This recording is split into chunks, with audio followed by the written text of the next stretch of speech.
बापूजी के माध्यम से ये संत समाज की सुरक्षा का विषय है। मैं माननीय मुकेश खन्ना प्रार्थना करता हूं, वो हमें मार्गदर्शन प्रदान करेंगे और शक्ति भी प्रदान करेंगे। हस्तिनापुर में मैं विवश था, पुत्र विवश था,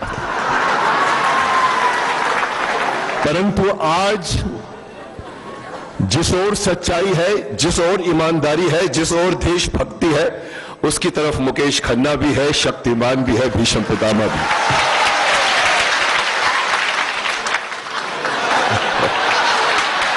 बापूजी के इस पवित्र आश्रम में इकट्ठे हुए सभी आप, ये पवित्र भजन और सत्संग में जुटने वाले, अपने आत्मबल को आगे बढ़ाने वाले सभी भक्त भाई जनों को, भाइयों को, बहनों को, माताओं को, पिताओं को, मंच पर बैठे हमारे सदियों से चली आ रही संस्कृति और परंपरा को बचाकर रखने वाले योद्धाओं को, योद्धानियों को, और खास तौर पर मेरे छोटे मोटे प्यारे बच्चों को मुकेश खन्ना की ओर से प्रणाम। परंतु फिर वही परंतु ताज श्री गंगा पुत्र भीष्म पितामह की तरफ से कुछ कहना चाहूं तो आप सभी को यही कह सकता हूं कि आयुष्मान भव, अखंड सौभाग्यवती भव पुत्रियों, शतपुत्रवती भव नहीं कहूंगा। एक बार द्वापर युग में कहा था शतपुत्रवती भव, तो 100 पुत्रों ने पितामह को बाणों की शैया पर लिटाने में कोई कसर नहीं छोड़ी थी।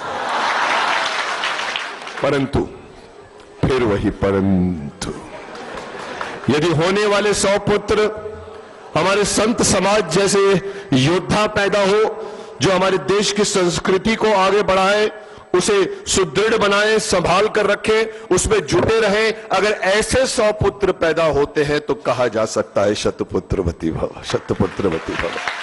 हमारा देश संतों का देश है। कोई देश नहीं है दुनिया में जिनके पास इतने सारे संत हैं जितने हमारे भारतवर्ष में संत हैं, उतने कहीं नहीं है संत। मैं आपको कह सकता हूं कि हमारे देश ने जितने संत दिए हैं, उसके साथ साथ उतने ही शकुनी के भांजे भी दिए हैं। मैं कभी कभी समझता था कि कुरुक्षेत्र के मैदान में शकुनी के सारे भांजे खत्म हो गए, लेकिन खत्म नहीं हुए, काफी संख्या में मौजूद है, जो आजकल राजनीति चला रहे हैं, आजकल मीडिया चला रहे हैं। हर एक को सिर्फ और सिर्फ पैसा कमाने की आवश्यकता पड़ती है। किसी नेता को बुलाओ, नेताजी हमारे पास आइए, हमारे पास प्रॉब्लम है, नेताजी आते हैं, साथ में अपनी कुर्सी उठा के आते हैं। ऐसे वो क्या आपके दुख दर्द को बांटेंगे जो 5 साल तक सिर्फ अपनी कुर्सी देखते रहते हैं। इसीलिए मैं कहता हूं कि मैंने हस्तिनापुर की राजनीति भी देखी है पुत्र, और मैं आज की राजनीति भी देख रहा हूं।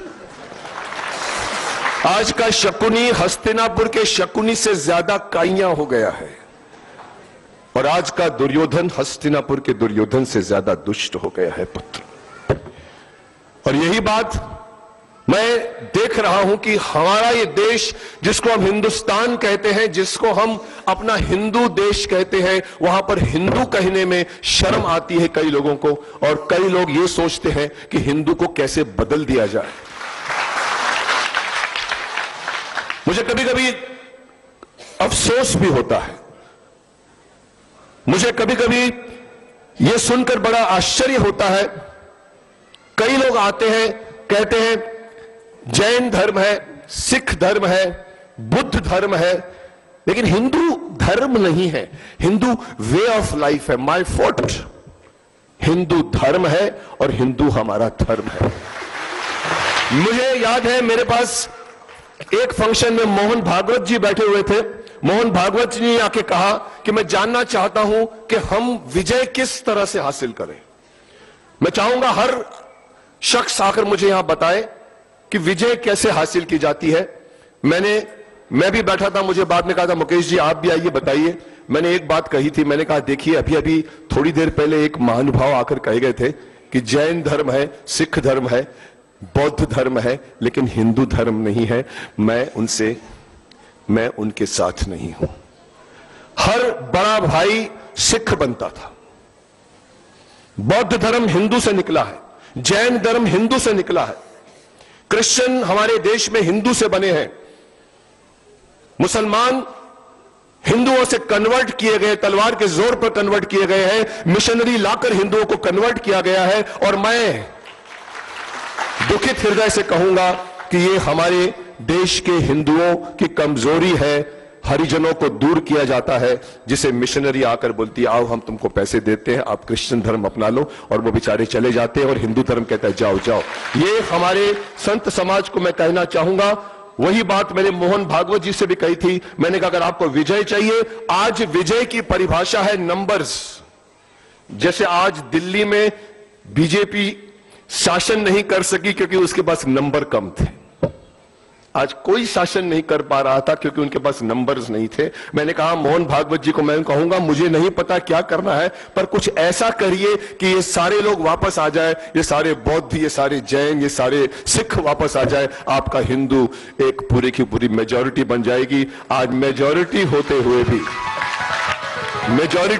हुए भी माफ करना, मैं थोड़ा सा धृष्ट हूं, मुंहफट हूं। मैं ये कहना चाहता हूं कि मेजॉरिटी होते हुए भी माइनॉरिटी हमसे सीना तान कर बात करती है और आंखें दिखाकर बात करती है।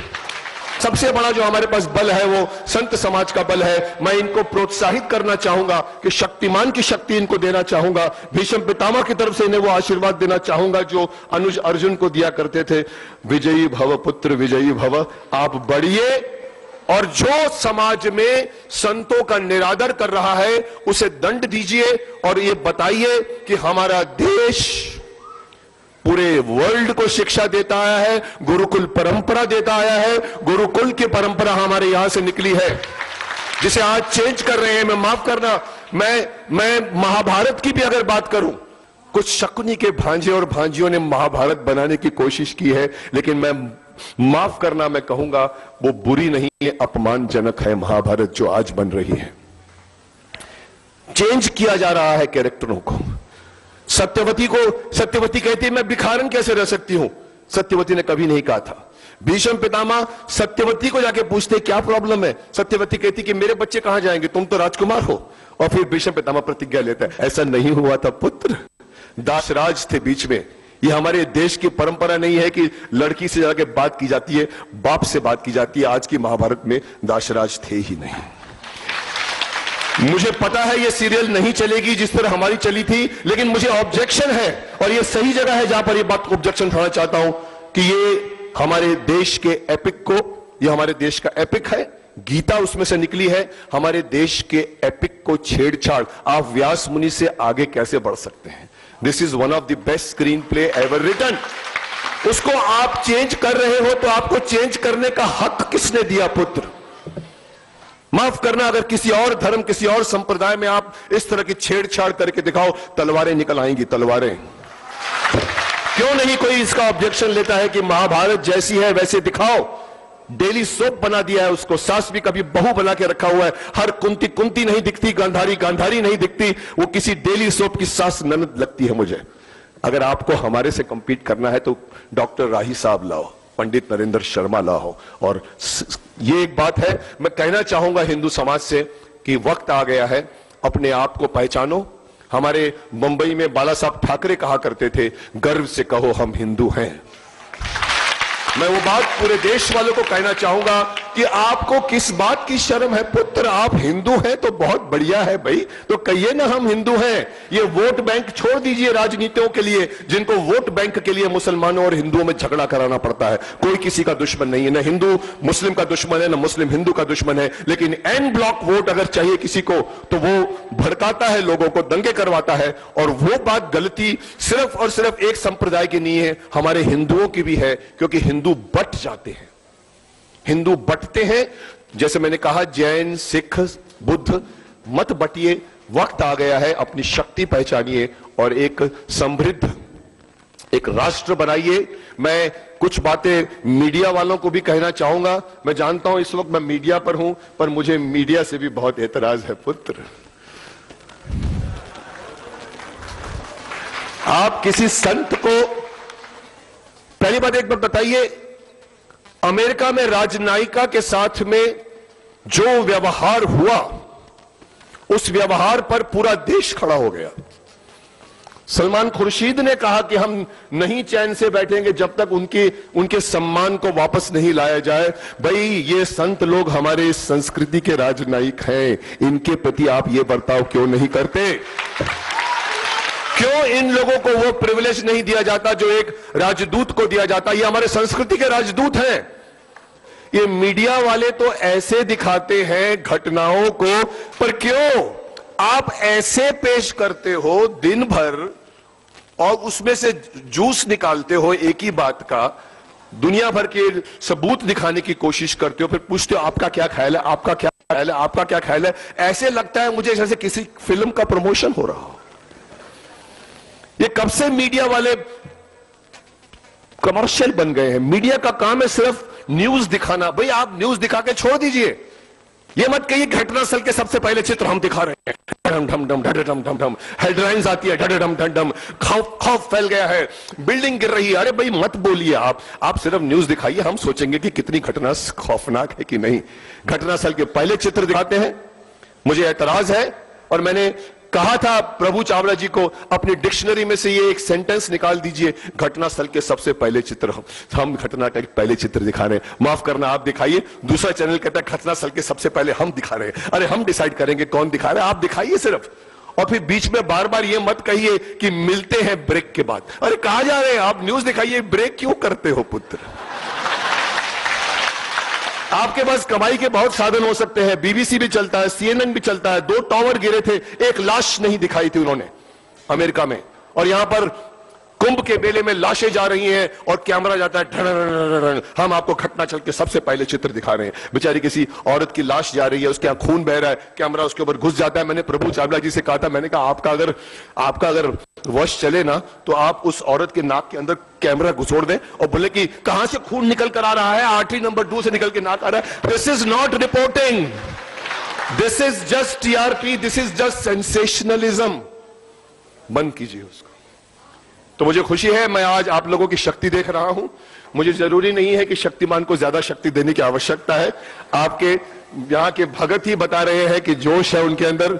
लड़िए, बात साबित कीजिए, आपके साथ पूरा हिंदुस्तान हो जाएगा। सच्चाई को आगे आने दीजिए। भक्त में ताकत होती है, गुरुओं में ताकत होती है। मैं गुरुओं से भी कहना चाहूंगा कि आप इनको अच्छे अच्छे संदेश दिया कीजिए, इनके प्रोत्साहन दिया कीजिए। क्षमा चाहता हूं कि मैं जल्दी भाग रहा हूं, पर मैं कह दूं फिर से कि हस्तिनापुर में द्वापर युग में मैं विवश था पुत्र, अन्न खिलाया था। वो सही बात है आपकी, और कोई कौरवों से पांडवों की तरफ नहीं आया है, बट मैं उसके साथ हूं जिसके साथ सच्चाई है। और मैं जानता हूं कि आप सब लोगों के हृदय में सच्चाई है। आप हमारे देश की संस्कृति के लिए व्यथित हो रहे हैं, और वो व्यथा मैं भी समझता हूं। मीडिया वालों से मैं गुजारिश करूंगा, भले मेरा चेहरा मत दिखाए मीडिया में, लेकिन कोशिश कीजिए सिर्फ और सिर्फ सच्चाई दिखाइए पुत्र। जब धृतराष्ट्र विदुर को बाहर निकाल देता है राजभवन से, तो भीष्म पितामह तमतमाते हुए आते हैं, धृतराष्ट्र धृतराष्ट्र धृतराष्ट्र, क्या तुमने यह निर्णय ले लिया है कि तुम हस्तिनापुर का विनाश किए बिना नहीं रहोगे? अरे पुत्र, जिस सिंहासन पर बैठे हो उसके नीचे तो आग न लगाओ, यह सिंहासन जल जाएगा यह सिंहासन। पर मुझसे भूल क्या हुई है तातश्री? भूल? यदि तुम ये नहीं जानते कि तुमसे क्या भूल हुई है, तो तुम राजा बनने के योग्य नहीं हो। वो एक व्यक्ति जो तुम्हारे सामने सर उठाकर सच बोल सकता था, तुमने उसे भी निकाल दिया। अरे मूर्ख, सत्य चाहे कितना ही कड़वा क्यों ना हो, सत्य फिर भी सत्य होता है। सत्य को सुनने, सीखने और स्वीकार करने का साहस कर। भेज किसी को विदुर के पास और बुला भेज। यदि वो नहीं आया तो हस्तिनापुर में फिर कभी सूर्य उदय नहीं होगा। ये राजभवन तुम्हारे समेत अंधकार के गर्त में डूब जाएगा हस्तिनापुर भी, डूब जाएगा सूरत भी। जैसे इन्होंने कहा, सत्य को पहचानने की हिम्मत करे, सत्य को पहचानो। और यदि बापूजी को शीघ्र रिहा नहीं किया तो भारत जो है डूब जाएगा अधर्म में, चरित्रहीनता में, व्यभिचार में डूब जाएगा। इस बात को पहचानिए।